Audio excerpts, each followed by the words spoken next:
एक बार एक शिष्य ने विनम्रतापूर्वक अपने गुरुजी से पूछा, गुरुजी, कुछ लोग कहते हैं कि जीवन एक संघर्ष है, अन्य लोग कहते हैं कि जीवन एक खेल है और कुछ जीवन को एक उत्सव की संज्ञा देते हैं। इनमें कौन सही है? गुरुजी ने तत्काल बड़े ही धैर्यपूर्वक उत्तर दिया, पुत्र, जिन्हें गुरु नहीं मिला उनके लिए जीवन एक संघर्ष है। जिन्हें गुरु मिल गया उनका जीवन एक खेल है। और जो लोग गुरु द्वारा बताए गए मार्ग पर चलने लगते हैं, मात्र वे ही जीवन को एक उत्सव का नाम देने का साहस जुटा पाते हैं। यह उत्तर सुनने के बाद भी शिष्य पूरी तरह से संतुष्ट न था। गुरुजी को इसका आभास हो गया। वे कहने लगे, लो, तुम्हें इसी संदर्भ में एक कहानी सुनाता हूँ। ध्यान से सुनोगे तो स्वयं ही अपने प्रश्न का उत्तर पा सकोगे।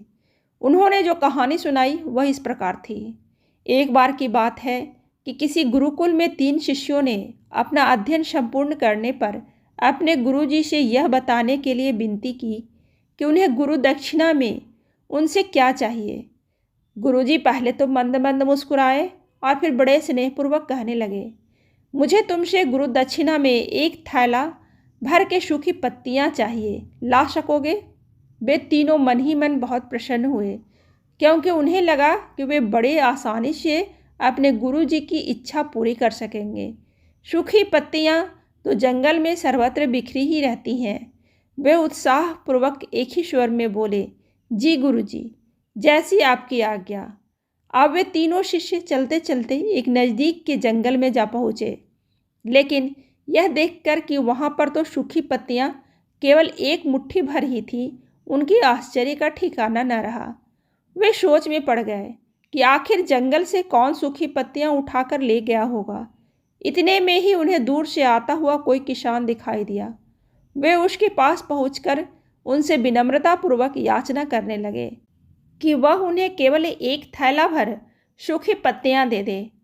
अब उस किसान ने उससे क्षमा याचना करते हुए उन्हें यह बताया कि वह उनकी मदद नहीं कर सकता, क्योंकि उसने सूखी पत्तियों का ईंधन के रूप में पहले ही उपयोग कर लिया था।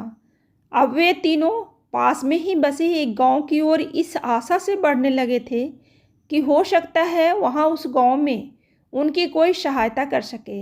वहां पहुंचकर उन्होंने जब एक व्यापारी को देखा तो बड़ी उम्मीद से उसे एक थैला भर सूखी पत्तियां देने के लिए प्रार्थना करने लगे, लेकिन उन्हें फिर से एक बार निराशा ही हाथ आई, क्योंकि उस व्यापारी ने तो पहले ही कुछ पैसे कमाने के लिए सूखी पत्तियों के दोने बनाकर बेच दिए थे।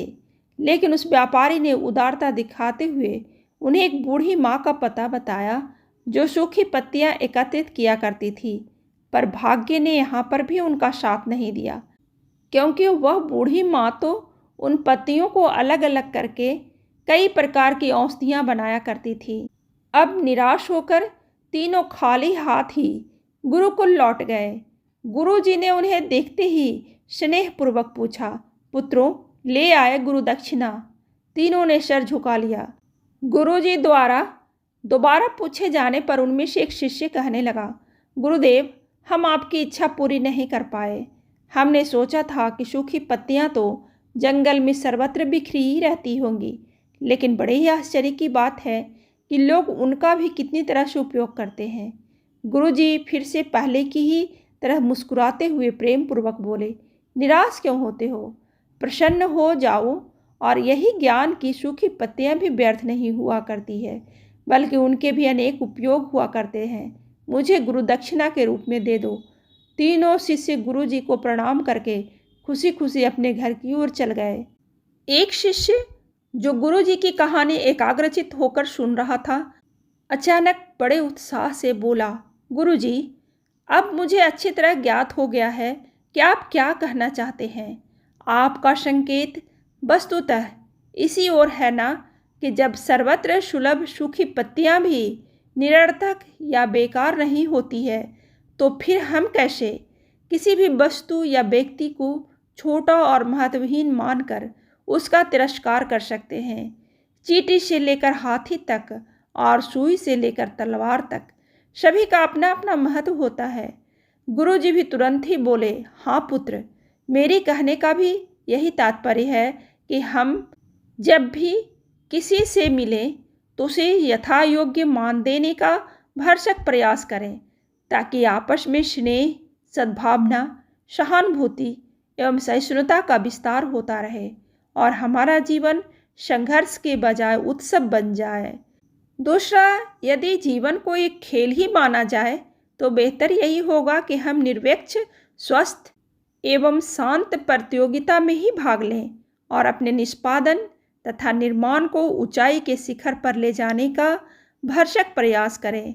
अब शिष्य पूरी तरह से संतुष्ट था।